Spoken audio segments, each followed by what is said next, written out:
Hey guys, and welcome back to the BS Society. So, let's talk about the guild system in Azur Lane. Right?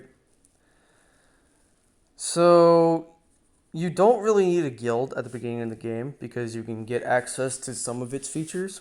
Like getting guild tokens and all that.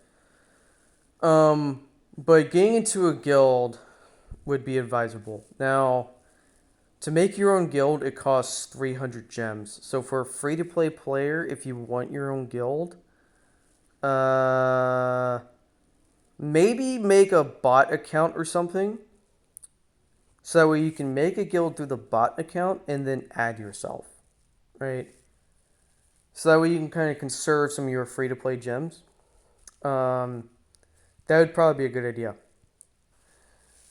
And then the bot, you can just make the bot leave, or like give yourself guild leader and then make the bot leave, and then there you have your own guild without using your free to play gems. Nice. But free to or sorry, guild system is where you can get some of the bigger resources for upgrading your gear by doing guild operations. Not counting you get guild weekly missions that can give you some more guild tokens, and then you also have expand like max expansions. So you have oil expansion, coins expansion, um, pet expansion, dock expansion. Okay, and I believe pet expansion is also buyable with gems, right? But guess what? You get some of these expansions entirely for free. Something I have never seen in a gacha game before. Maybe besides Dark Summoner.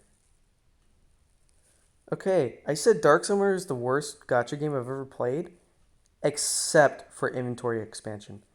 They give you those entirely for free, and you don't need a guild.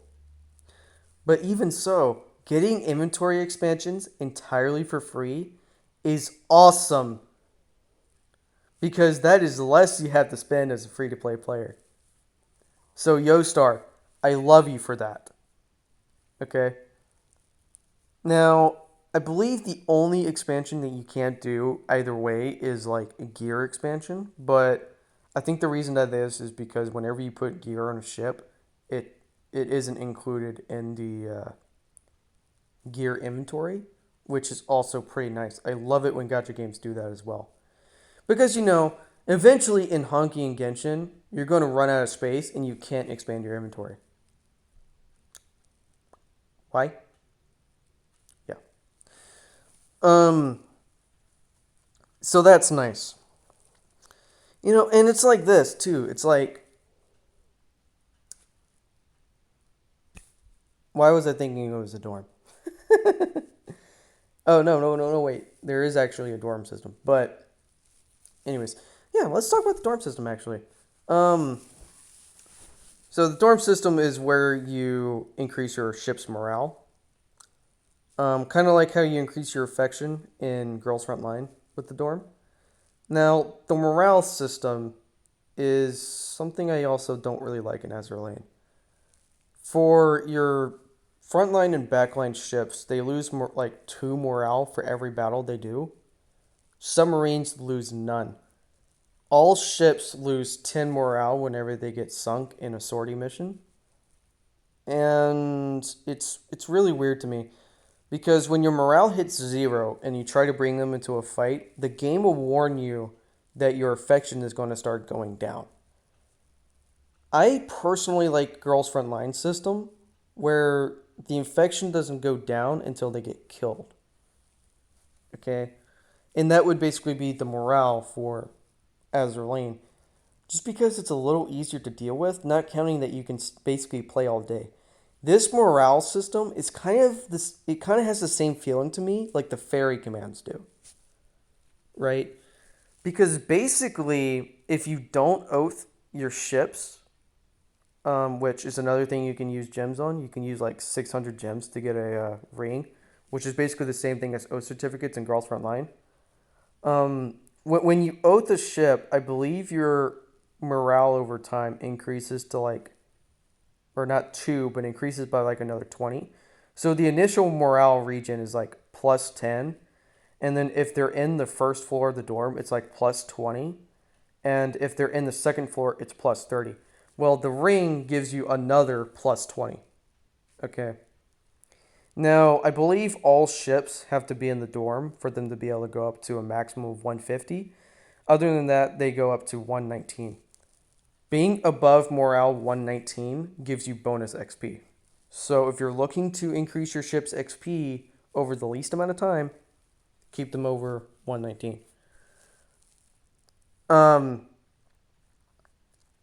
But yeah, so the morale basically limits on how much you can play. So if you don't have time to farm an event, and then you decide to go and play, well, you can't play forever because your morale is going to go down. So unless you have a lot of ships that are leveled up enough to be able to do stuff, yeah. And like for me, again, I like doing things one at a time. So obviously, I'm only going to really work on one ship, besides getting the others to level 70. So yeah.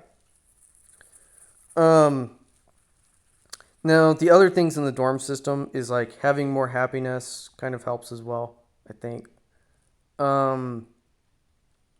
You can use the better foods to get a XP buff in the dorm to increase the XP that you get in the dorm.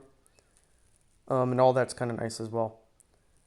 And then there's like the academy area that's not really in the dorm, but it's kind of where you go to do your skill training and stuff. You have a lecture hall that you can put ships in every day after you get your first ship to level 100.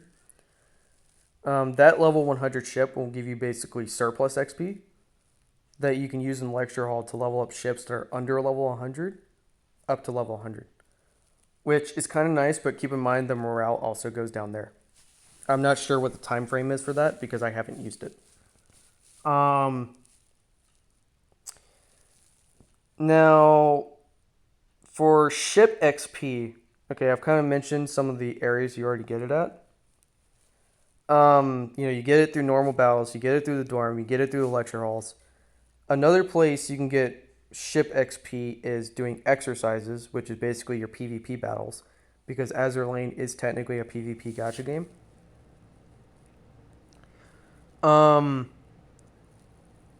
Now, one thing I really wish gacha games would try to fix is when commanders quit, or players, like when players quit, they end up being dumbed down to like the bottom ladder of the game. And what happens is new players, like me, I'm like level 50 or level 60 now, but I'm still getting put against commanders that are level 100 or 120. That signals pay to win to a lot of players. And trust me, this is an issue in Epic 7 and Destiny's Child, and it's especially an issue in Dark Summoner. However, Dark Summoner will actually scale you based off of your levels. So when a season starts, you are fighting the people that are the lowest level possible. But then you still end up coming across the same issue later on. So, it's pretty much a general issue with gacha games, but I really wish gacha game developers would fix that. Other than that, you basically get ship XP from there, and you get another thing that's called merits, and I'll get to that in a minute. But another source of XP is commissions. Now, commissions are basically the same thing as logistics in Girls Frontline, but unlike Girls Frontline where you don't get XP at all, here you actually do get ship XP. So if you're looking to level up a lot of ships to level 70 pretty quickly, use that system. Use the dorm, use the lecture hall, use all of that so that way you can level up a lot of ships really quickly. Okay, especially if you want to use them. Now, I really hate that Girls Frontline doesn't give you XP for logistics. Even though at that point I probably wouldn't use logistics anymore, but still, that would probably have been a nice addition. Because my 7 through 10 echelons are not getting XP at all, and I'm going to have to take them off of logistics so that way I can go and farm them. Boring! Yeah.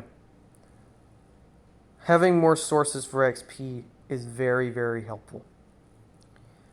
Now,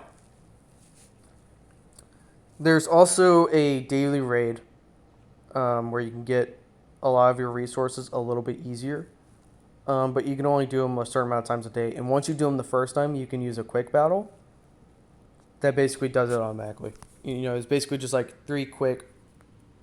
It doesn't even go into a battle. It basically just gives you the rewards, which is nice. A lot of the times I don't use that, but especially for the more difficult ones, that is a nice feature. And then you have hard mode stages, which you can only do 3 of those a day, which also give you other stuff that you can't get in normal battles that you need to level up some ships. And also to get what's called PR ships, which I'll also get to that later on. Let's see. Actually, I think I've covered all of that now. Yeah. So you know what? Let's just get into PR ships since I just mentioned them. So PR ships, from what I can gather, are basically farmable ships that are basically entirely free to play. In order to unlock them, you have to do like a set of quests, which I think one of them is usually doing XP grinding with like the specific faction of ships. So like if you're farming for Rune, for example, you would have to use Iron Blood ships. And then you'd have to get like a bunch of other resources that they would need to use. Now, from what I can gather, in order to enhance them, you have to get their blueprints through the research system or through some of the events, because the events can give you blueprints that are like usable for all the ships. Now, this is also with the exception of PR1. PR1 ships, you can still get their blueprints, but they just now made an update where you can use coins to upgrade them as well, which is quite nice. Now, the enhancement system for normal ships, you basically just use other smaller ships to enhance them. And enhancing them is basically the same thing as using T-Doll enhancement in Girls Front Line. They're basically the same systems. So I kind of like the PR system, even though there might not be much of a catch-up. Or, especially when it first came out, there might not have been much of a catch-up. It is still a good system because you can get free-to-play ships. And I mean probably pretty decent free-to-play ships. I see Rune in PvP all the time. I don't know how good she is, but hey, there she is. Right? Oh, if you're wondering why I'm mentioning Rune specifically, Rune and Taiho are the ones that got me to play Azur Lane. So that's why I'm mentioning her specifically. Not like anybody cares. Now, the pet system I don't really have much experience with, so I'm just going to skip that. Basically, you use cat boxes to get pets, basically. And then you level them up and all that, but like I said, I haven't had much experience with it. I think I'll get into the more free-to-play shops in the next video because I am basically running out of time. I would like to keep these videos less than like 15 minutes if I can. So, probably one more Azur Lane video. I'll talk to you guys later.